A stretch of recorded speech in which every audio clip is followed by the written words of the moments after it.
Dans mes voyages, il y avait la version que j'écrivais dans mon journal, qui était une vision où je ne disais jamais, le jeu n'existait pas. C'est comme si moi j'étais un témoin anonyme et qui se mettait en retrait et qui racontait les histoires des autres, les événements, les bonheurs, les malheurs. Mais je ne parlais pas de moi. Mais à mes amis, le soir ou le week-end, je racontais toutes les petites aventures qui m'étaient arrivées et aussi mes sentiments personnels qui pouvaient être la révolte ou la joie ou le fait d'avoir rencontré des gens formidables, mon enthousiasme. Tout ça, c'était la sphère privée. Et souvent, mes amis me disaient, mais pourquoi cette autre partie que tu n'écris pas, pourquoi est-ce que tu ne prendrais pas le temps de l'écrire? Mais le temps, moi, je ne l'avais pas. Les journalistes courent d'un événement à l'autre, d'une chose, d'un sujet, d'un voyage à l'autre. Il y a des articles à faire tous les jours. Et donc, ce temps-là, de prendre ce recul, je n'avais pas. Et puis, finalement, mon ami, c'est ce que je raconte dans le livre, me donnait chaque année, à la nouvelle année, un carnet. Et un petit carnet de Moleskine, très beau, avec une couverture en cuir noir. Et en me disant, allez, fais-le quand même, écris un peu tout ce que tu racontes, tu dois coucher ça sur papier et je te donne le carnet pour le faire. Mais un beau carnet comme ça, bien relié, tout c'était trop chic pour moi. Donc le carnet, je l'ai mis dans une armoire, il y est toujours, et celui de l'année d'après, et l'année d'encore après, les carnets se sont entassés. Mais finalement, il y a eu le confinement, il y a eu un peu de solitude qui était liée à la situation. Et je me suis dit, au fond, maintenant, il est peut-être temps, parce que bon, les années passent, de raconter un peu par écrit toutes ces histoires que je raconte aux amis, à ma famille. Et c'est ça. Et alors, j'ai écrit seul, sans oser montrer mes gribouillis ou mes bêtises ou mes aventures à personne.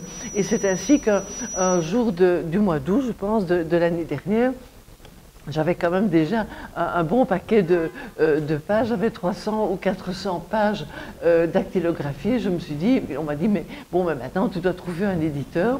Et alors, comme nous avions un ami commun, Alain Huard qui est ici, et Olivier Ouirich, il y a une espèce de conjonction. Je me dis, quelqu'un qui publie tant de bons livres sur l'Afrique, peut-être qu'il va être intéressé, il ne peut pas être entièrement indifférent à toutes mes histoires. Alors, je lui ai téléphoné, on s'est donné rendez-vous sur la place de Nivelles, et on a parlé de quoi? Du Congo, de l'Afrique, de notre ami commun, de notre ami commun Hugues Duprier. Bref, on s'est tout d'un coup trouvé un terrain de connivence, de complicité, et à la fin de l'entretien, il m'a dit, bon ben, je vais lire ta prose, je vais lire ton texte, mais j'ai l'impression que ça va marcher et tout. Et je suis partie en me disant, bon voilà, pour moi c'est bon, l'affaire est entendue, pour moi c'était bien, et alors tu m'as appelé, et l'aventure a commencé.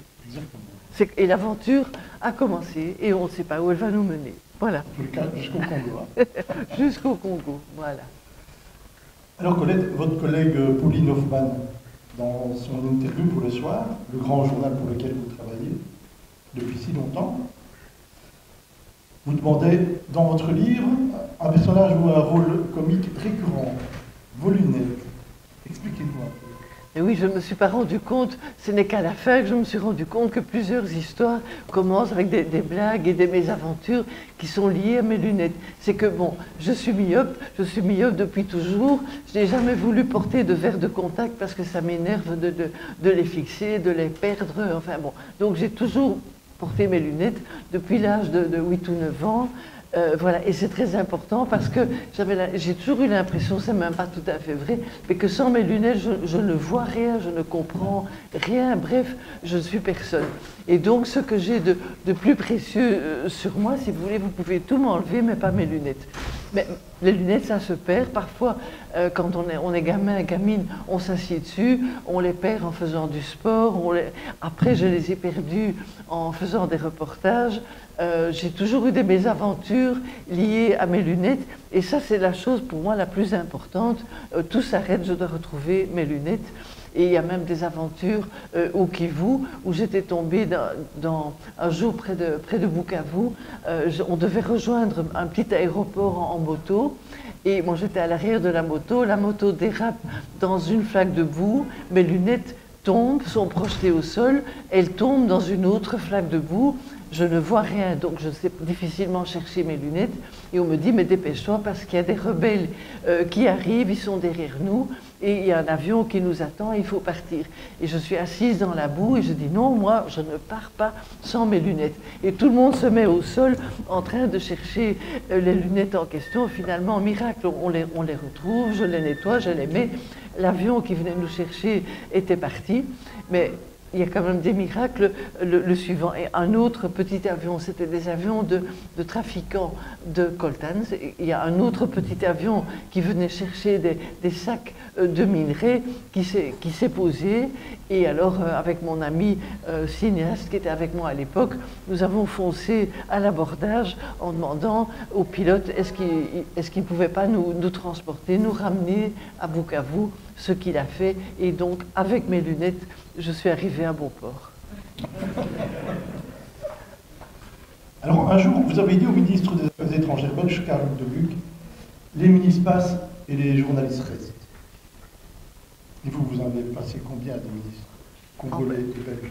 Oh ben, j'en ai vu beaucoup. Hein. Le tout premier, c'était mon premier voyage donc, en Afrique centrale, c'était en 1978. Là, je ne m'occupais pas encore du tout du Congo, mais le ministre Henri Simonet, à l'époque, était devenu médiateur lorsqu'il y a eu la première violation de frontière où des rebelles venus d'Ouganda avaient traversé la frontière et attaqué les régions proches dans le nord-ouest de l'Ouganda, dans cette région productrice de café.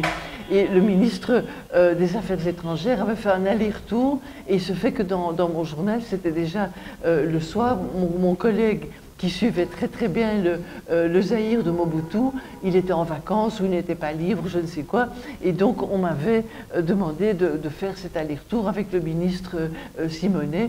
Ça nous a pris 2-3 jours, mais moi j'étais très contente, j'étais lancée, c'était mon premier contact. Avec le ministre, les relations n'étaient pas terribles parce que la première chose qu'il m'a dit, c'est, je lui posais des questions et il le prenait de très haut, il m'a dit « Madame, vous devriez de temps en temps lire un autre journal que le vôtre. » Paf. C'était une première gifle, mais bon, ça m'a stimulée. Et après, j'ai vu d'autres ministres qui se sont succédés. Celui avec lequel j'ai le plus voyagé, c'était Louis Michel. Là, c'est quand même des souvenirs inoubliables. Je pourrais faire un livre rien qu'avec les souvenirs liés à Louis Michel. Et celui avec lequel j'ai eu la plus grosse dispute, c'était Karel de Gucht. Là, vous vous souvenez peut-être de cette visite de Karel de Gucht qui ne s'entendait pas avec le président Joseph Kabila et qui avait diffusé dans l'avion un portrait du chef de l'État, de Kabila, disant qu'il était complètement immature, inculte, qui passait sa vie à jouer avec des petites voitures, à faire de la moto, et voilà. Et c'était vraiment injurieux. Et moi, j'étais frappée de voir que les affaires étrangères distribuaient ce ramassis de sottises aux journalistes. J'étais allée prévenir un diplomate dans l'avion, normalement, c'était pas j'aurais pas dû le faire, mais bon, je lui dis, est-ce que vous vous rendez compte que si ce document, qui est un ramassis de stupidité, sort et arrive entre les mains des officiels congolais ou de la presse, vous allez vers un incident diplomatique immédiat. Et alors, la personne à qui je le dis se rendort, il dit que ça n'a pas d'importance, enfin voilà. Je dis, bon, ben, advienne que pourra, moi j'ai prévenu, maintenant je laisse les choses aller. Mais ce qui devait arriver est arrivé, le document a fuité, comme on dit, il y a eu une fuite, quelqu'un dans l'avion l'a donné à des responsables congolais, et moi je suis rentrée dans ma chambre d'hôtel, et quelqu'un m'a téléphoné de la présidence en me disant, est-ce que c'est vrai ce truc? Est-ce que ce document a vraiment été distribué à la presse belge? J'ai dit, ben oui, je l'ai. Je dis, il est dans mon sac et c'est très étonnant, mais oui, il a été distribué. Je confirme là-dessus. l'incident diplomatique a commencé entre la Belgique et le président Kabila. Le lendemain, il y a eu toute une dispute, enfin ça a duré jusqu'au soir, je vous passe les détails. Et De Gucht, le ministre, a cru que c'est moi qui avais donné ce document. C'était pas moi. Moi, je l'avais gardé dans mon sac. Je trouvais que c'était pas à moi de diffuser ça. Mais évidemment, il y avait beaucoup de monde dans l'avion. Quelqu'un l'avait fait suivre. Et alors, le ministre, croyant que c'est moi qui avait provoqué l'incident, il s'est campé sur moi à l'ambassade de Belgique le soir, comme ça, et il a dit, Madame, il dit, vous ne ferez plus jamais de voyage avec une délégation belge, vous ne ferez plus jamais de visite officielle. J'ai répondu très bêtement, avec les pieds sur terre, bah écoutez, les ministres passent et les journalistes restent. Et la preuve, c'est que je suis toujours là, et lui pas. Alors, on va remonter un peu le temps, quand vous étiez jeune fille. Colette, quand vous apprenez la mort de Lumumba, il se passe un événement déclencheur chez vous. Vous pouvez nous le raconter? Mais oui, donc j'étais très jeune, hein, j'avais 13-14 ans, et j'étais quand même passionnée par la lecture des journaux. Déjà, moi, le journalisme, ça m'intéressait, mais je n'étais rien, je n'étais nulle part, simplement, j'essayais d'être informée, je lisais les journaux. Et chez moi, on lisait la bonne presse belge classique, et je dévorais tout ce qui concernait le Congo, l'indépendance du Congo, les rébellions, la dispute, le froid entre le roi Baudouin et Patrice Lumumba, son discours de Premier ministre. Je lisais tout ça chaque jour à la maison. On ne pouvait absolument pas jeter le journal. C'était sacré. Même quand je partais en vacances, il fallait qu'au retour, je retrouve toute la pile de journaux. Je voulais tout lire. Et le personnage de Lumumba me fascinait.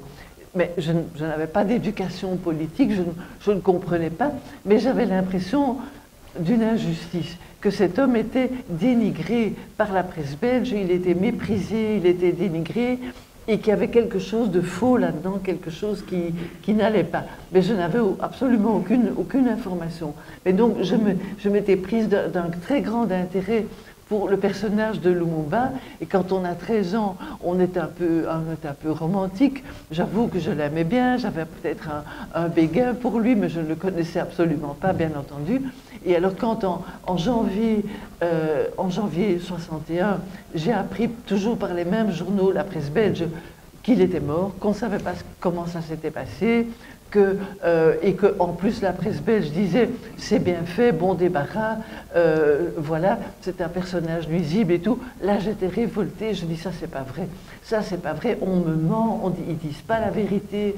Et j'avais deux choses, un jour j'irai voir moi-même, je veux être journaliste, je veux aller voir tout ça de mes propres yeux parce qu'on nous raconte des histoires.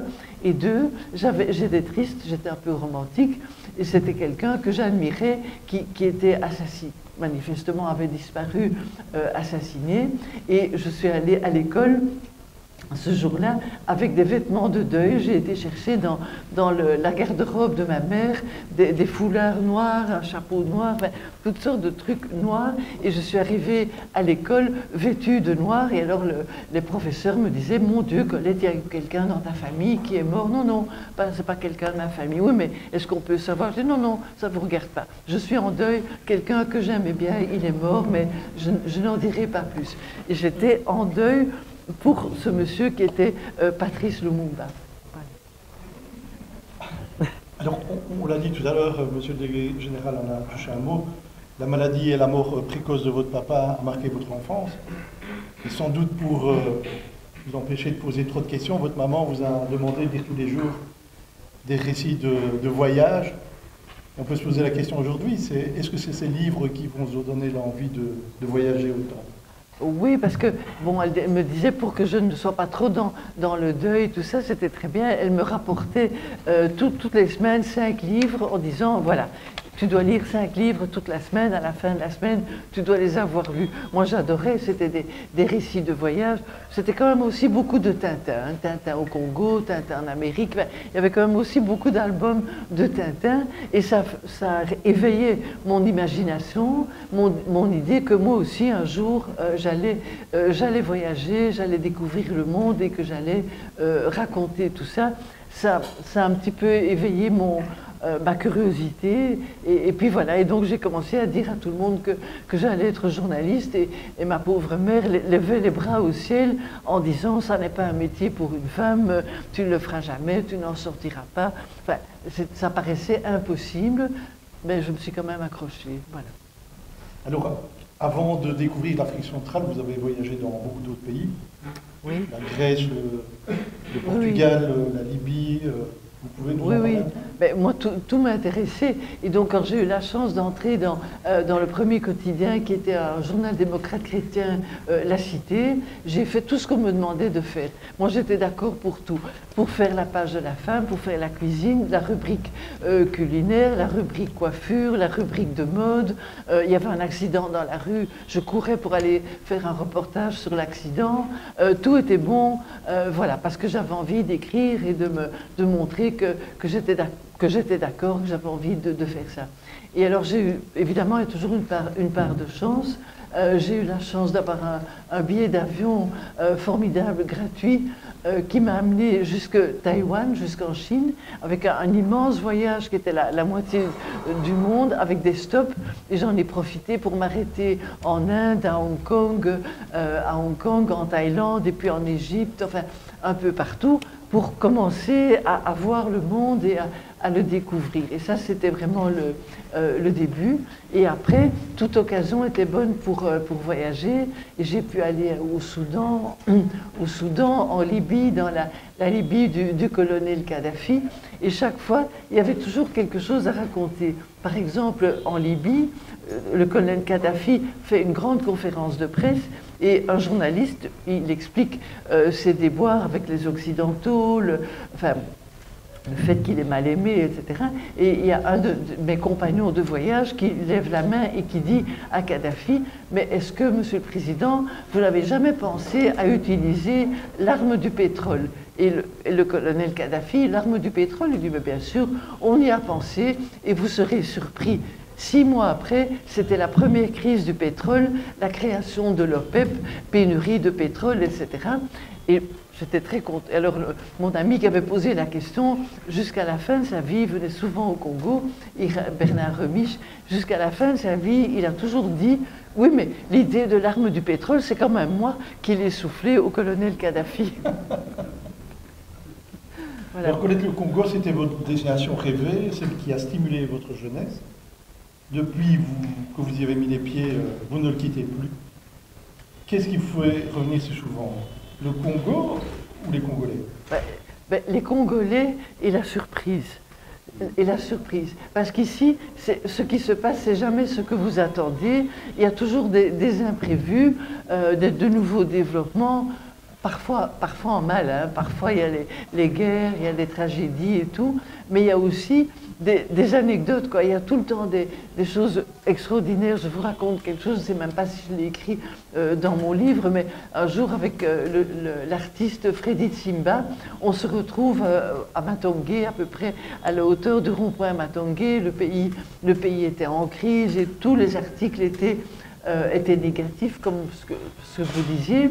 C'était toujours très catastrophique, l'image pessimiste et négative. Et avec Freddy, on se retrouve du côté de Matongé, on boit une bière, on voit les gens, les petits vendeurs qui viennent, les gens qui nous saluent, les voisins qui saluent Freddy Simba. Et tous les deux, en même temps, on a cette réflexion. Dis donc, est-ce que tu te rends compte que dans les classements de l'ONU, ce pays est le 189e sur la liste des pays à problème, des pays les plus pauvres?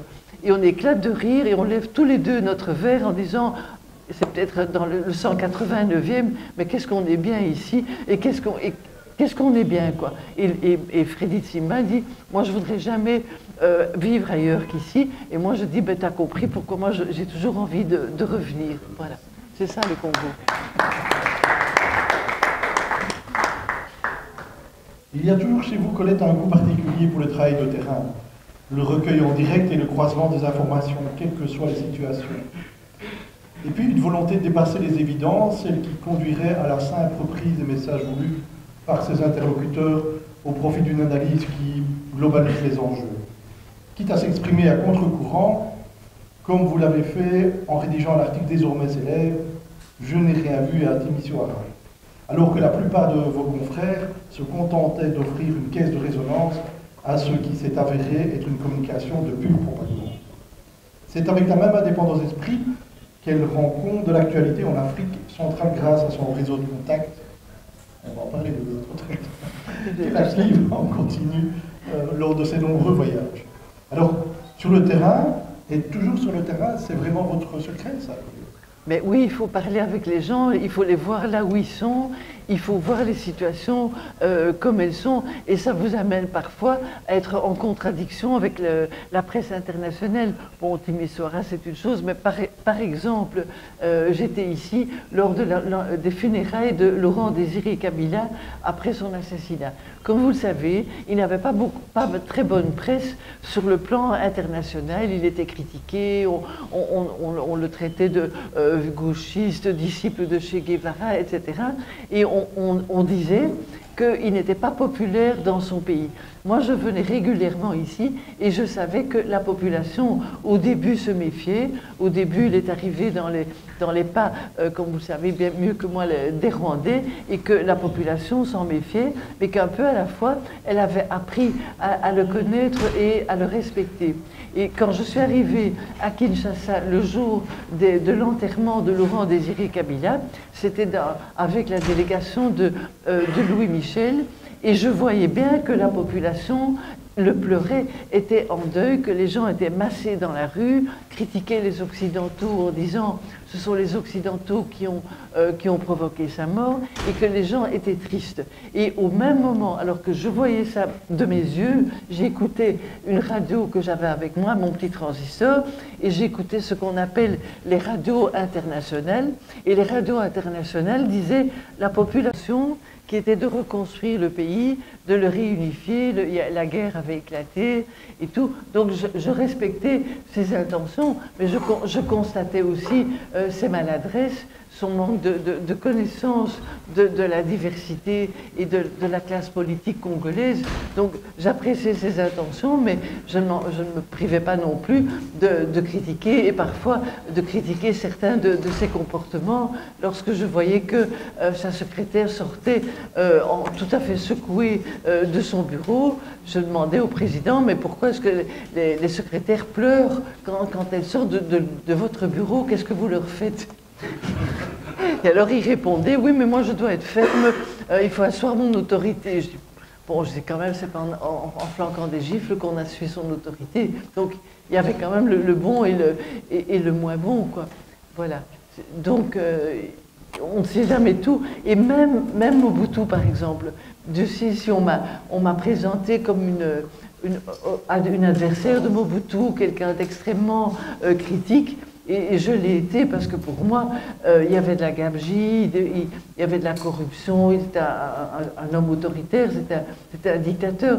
Mais il m'a fallu des années, et ça c'est avec le recul, pour dire que Mobutu, au moins, il a gardé l'unité du pays pendant toutes ces années, et il a maintenu le contact, et que par exemple, il faisait tourner les gouverneurs d'une province à l'autre, et qu'il a réussi à créer un sentiment d'unité nationale, d'attachement au pays. Et je me dis, avec le recul, si j'avais dû écrire le dinosaure, le premier livre que j'avais écrit sur le Zaïre de Mobutu, donc ça s'appelait Le dinosaure, le Zaïre de Mobutu, eh bien j'aurais certainement ajouté un chapitre avec cette remarque-là, que malgré tout, avec tous ses défauts, la corruption et tout ce qu'on pouvait lui reprocher, cet homme avait quand même réussi à maintenir l'unité du pays, l'identité nationale, et que si le Zaïre devenu RDC existe aujourd'hui, c'est quand même aussi grâce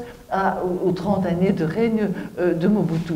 À l'époque, on était dans la lutte politique, il était en fin de règne, il était contesté, et je ne l'ai pas écrit dans le dinosaure, mais aujourd'hui, je pourrais presque faire un chapitre supplémentaire sur ce sujet-là. Très bien. La population de Kinshasa a assisté avec indifférence à la cérémonie de deuil et aux funérailles de Laurent Désiré Kabila. Avec indifférence, j'avais devant moi des millions de gens qui étaient émus, qui pleuraient, qui se dirigeaient vers le mausolée pour participer à ce deuil. Je dis, mais on raconte quand même des bêtises quand on est à l'étranger, quand on n'est pas sur place. Alors moi, je peux vous assurer que j'ai écrit exactement le contraire et qu'à un moment donné, j'étais dans un bus avec des journalistes belges et on nous amenait dans un itinéraire presque fléché avec des policiers qui gardaient le bus. Et à un moment donné, ça m'a énervé. Je me dis, mais ici, dans ce bus, moi, je ne vois rien, je ne peux pas parler avec les gens. Et on dit, oui, mais ils sont fâchés, ils vont secouer le bus. J'ai dit, bon, on s'arrête. En tout cas, moi, je descends. Et alors, je suis descendue du bus seule, avec un journaliste de la RTB, François Reckmans, et on est descendu. Et moi, je dis aux gens qui étaient là, qui étaient extrêmement nombreux, je dis, laissez-moi passer, je suis journaliste. Je veux aller à l'enterrement du président, je le connaissais, je l'ai interviewé souvent, je veux arriver jusqu'au bout, jusqu'au mausolée pour participer à l'enterrement. Et j'ai vu les gens très polis, gentils, les rangs se sont ouverts et ils m'ont dit, mais nous aussi on le pleure et vous partagez notre chagrin, venez, vous pouvez y aller et tout. Et donc j'ai fait un reportage qui racontait ça. Bon, après, la presse satirique congolaise, il y avait des journalistes qui étaient là et ils ont écrit, c'était un peu ironique à mon égard, oui, oui, mais au fond, je crois que c'est sa veuve, ce que je n'étais pas du tout, évidemment. Mais on s'est un peu moqué de moi parce que j'avais vraiment l'air très affectée, mais je l'étais, c'était quelqu'un que j'avais rencontré plusieurs fois, que j'avais appris à connaître, et je trouvais que cet assassinat était une injustice. Donc voilà. Alors dites-moi, Colette, après toutes ces années, est-ce que vous avez fini par comprendre le Congo? Mais non, c'est pour ça que je reviens. C'est pour ça que je reviens, parce qu'il y a toujours l'élément de surprise, il y a toujours quelque chose qui se passe à quoi on ne s'attend pas. Et donc comme journaliste, ben oui, il y a toujours quelque chose à raconter aussi. Quand on dit pas de nouvelles, bonnes nouvelles, ben oui, s'il n'y a rien à raconter, on s'ennuie, mais ici, il y a toujours quelque chose que Kinshasa se transforme. Là, il y a 15 jours, j'étais à Goma, j'ai été sur le front, là, du côté des camps déplacés. J'avais vraiment beaucoup de choses à raconter. J'aurais dû rester plus longtemps, mais voilà, j'y retournerai. Alors une dernière question avant de passer la parole au public. Inspirer une nouvelle génération de journalistes, de jeunes, d'enseignants, c'est vraiment important pour vous?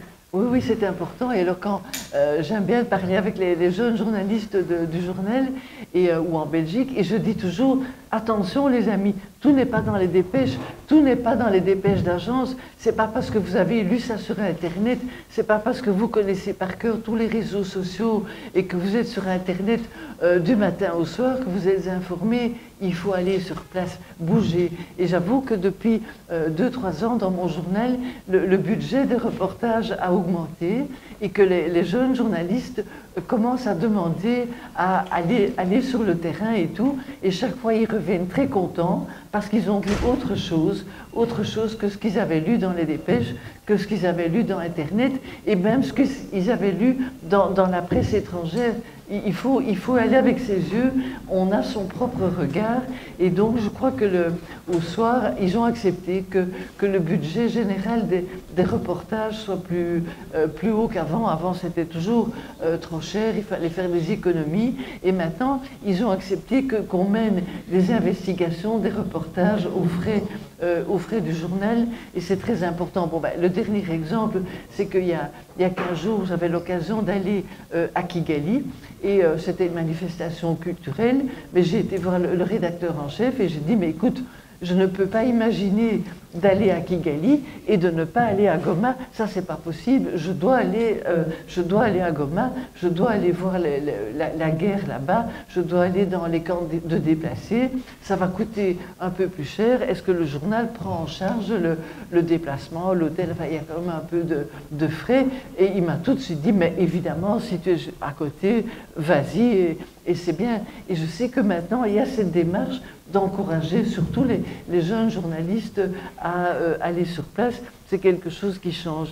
Et voilà. Donc, oui, je trouve que c'est vraiment très important. Voilà. Donc, les Congolais peuvent attendre une nouvelle jeune fille qui va débarquer. Oui, oui. Voilà. Voilà. Après ces questions, mais je vous invite à interroger Colette en direct. Est-ce qu'on peut applaudir très fort pour Colette? Olivier, si tu permets, avant de passer le micro, peut-être une dernière question, juste du travail de l'éditeur et de l'auteur, qui est Madame Colette. Moi, c'est la symbolique de couleur. Il y a une chose, c'est que j'ai été parmi les premiers journalistes qui étaient au Rwanda avant le génocide, qui est quand même vu les préparatifs des massacres, les préparatifs du génocide, qui les dénonçait, qui les expliquait. J'ai vu les tueries, le déclenchement du génocide. Je suis arrivée 3 jours après la chute de l'avion du président Habyarimana. J'ai vu les massacres et j'ai rendu compte de ça.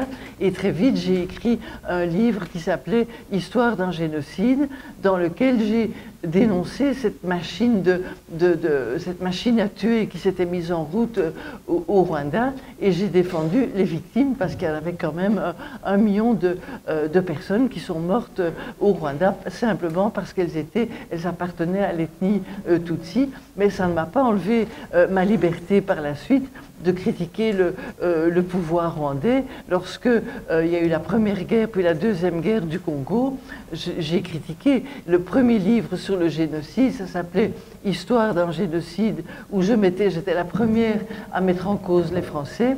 L'opération turquoise a expliqué que les Français avaient aidé à pousser tous ces réfugiés Hutus vers le Kivu, ce qui a déstabilisé toute la région du Kivu et qui a généré les guerres du Congo qu'on a vues par la suite. Donc ça, je l'ai expliqué dès le premier jour lorsque j'ai vu ça. Je dis on va vers une catastrophe à cause de cette opération turquoise. Ça me paraissait très important.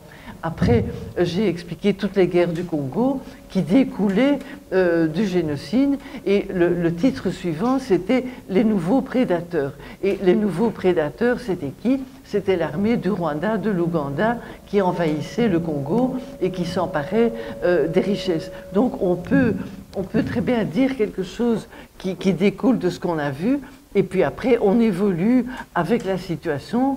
Dans le génocide au Rwanda, si vous voulez, je soutenais la cause des Tutsis qui étaient massacrés, mais après, lorsque j'ai vu des armées qui avaient mis fin au génocide et qui se rendaient au Congo et qui se rendaient coupables de pillage, de massacres, de conquête du pays, mais je ne pouvais que dénoncer ça puisque je le voyais. Et je me souviens toujours que après Kisangani, après la guerre des 6 jours, je me suis retrouvée à la télévision devant l'ambassadeur du Rwanda. Et on s'est solidement disputé en public devant la télévision parce que j'ai dit, mais je pense qu'il y a eu, je crois vraiment qu'il y a eu un incident à l'université, mais il n'a peut-être pas eu les proportions qu'on lui a données. C'est qu'après, il y a eu beaucoup de jeunes gens qui ont fui le Zaïre, qui sont venus en Belgique, et ça je me souviens très bien, ils étaient tous des rescapés, des survivants de Lubumbashi. Ce n'était pas tout à fait vrai, ce n'était pas aussi énorme que ça, mais c'était quand même il y a eu une énorme bavure de la part de la DSP, il y a eu quelque chose, mais qui a été très vite caché, occulté. On a fait venir des camions, on a repeint les murs de l'université, on a très vite essayé de calmer le jeu, mais il n'y avait pas des centaines de morts, peut-être pas des dizaines non plus, mais il y a eu quelque chose qu'on a essayé de dissimuler. Mais le deuxième point, c'est que les Occidentaux, on était au début des années 90, les Occidentaux avaient changé les cartes du jeu. Mobutu était fini. La guerre froide était terminée, elle s'est terminée en 89 et Mobutu était fini. Il avait joué son rôle de 1960 jusqu'en 1990 et il fallait faire de la place pour autre chose. C'était le type de dictateur dont les Occidentaux, les Belges, les Américains, surtout les Américains, ils en avaient assez.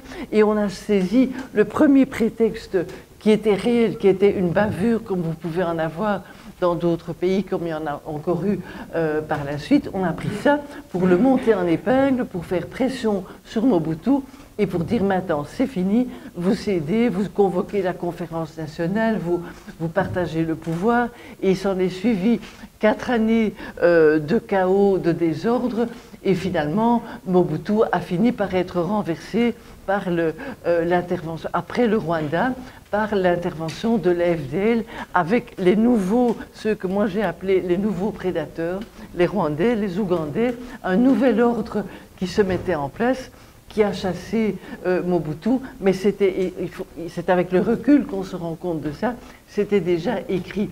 Et quand la Belgique a décidé, ça j'ai vécu moi-même en direct, elle a décidé quand Mobutu a dit « Bon, ben, si c'est comme ça, si les Belges nous font pression sur nous, etc., je déclare que la coopération belge, c'est fini, on n'a plus besoin », c'était un propos provocateur. C'était un défi, si c'est comme ça, vous pouvez partir. Et j'ai vu les Belges, au quart de tour, à la minute, « Ah, il veut qu'on parte, ok, c'est bon, on est parti ». Après, il y a eu des émissaires de Mobutu qui sont venus en Belgique, qui ont dit « mais non, enfin, on n'a pas vraiment dit ça, enfin, on était fâchés, mais bon, on pourrait encore discuter ». Non, non, non, vous l'avez dit, nous, on décide qu'on s'en va. La coopération s'arrête. Donc la Belgique, qui suivait les démocrates américains, avait lâché Mobutu, et la descente aux enfers a commencé à ce moment-là, et on a vu comment tout ça s'est terminé. Et donc on peut être comme journaliste, on relate quelque chose de ponctuel, on croit que c'est la vérité, mais on ne connaît pas le grand jeu diplomatique qui est derrière. Comment je pouvais deviner qu'en haut lieu, moi je ne suis pas introduite à la CIA, au Pentagone, à la Maison Blanche, et même pas chez le Premier ministre belge, comment je pouvais deviner que les Occidentaux avaient décidé de lâcher Mobutu parce que la guerre froide était finie et qu'un fidèle allié de l'Occident avait fini, son temps était terminé, il fallait laisser place à d'autres forces. Ça, ce sont des choses que, quand on réfléchit par la suite, on se rend compte et on peut l'expliquer, mais au moment même, on est le nez sur l'événement et on n'a pas les capacités de voir aussi clair. D'accord, on va avoir... Migrants aussi, des gens qui viennent en Belgique ou réfugiés. Il y a tellement de liens qui persistent entre les pays qu'il y a ce que j'appelle une nébuleuse qu'on ne mesure pas. Il n'y a pas de jour où je ne suis pas en contact avec des Belges qui disent « moi, je soutiens une école dans le Bas-Congo, ou telle ONG, ou telle œuvre, ou telle chose ». Il y a des liens immenses et tellement nombreux qu'il est impossible de les mesurer, de les déterminer. Quand j'ai dit à Bruxelles, bon, il y a 15 jours, quand je dis, mais voilà, je vais peut-être aller au Rwanda, peut-être là, je vais aller à Goma, mais tout de suite, des gens, des amis très proches me disent, oula, alors tu vas aller rencontrer la crèche à tel endroit, à Goma, parce qu'on soutient une crèche, et tu vas apporter du lait en poudre pour les gosses, et tu vas nous faire des photos, tu vas nous dire, et ça c'est même pas une ONG, ce sont des gens, oui mais parce qu'on les soutient, tu comprends, on donne parfois quelque chose, etc. Bon. Et c'est tout le temps, et quand je vais au Congo, tout le temps je rencontre des gens, des associations, des groupes qui disent, ah oui mais on a des amis en Belgique qui ont fait ceci, qui ont fait ça. On ne mesure pas ce réseau extraordinaire de solidarité individuelle. À contre-cœur, à reculons, entrepris de feuilleter quelques chapitres de sa vie, en s'excusant auprès de ceux qui connaissent déjà toute cette histoire. Alors pourquoi avez-vous voulu écrire maintenant ces carnets? Mais j'ai voulu les... Évoquant dans son titre des carnets qui vous étaient régulièrement offerts pour que vous y racontiez vos souvenirs, évoque ce qui est de plus personnel et de plus intime. Jusqu'à présent, vous disiez... Pour vous offrir. Et avec la belle complicité de Weyrich.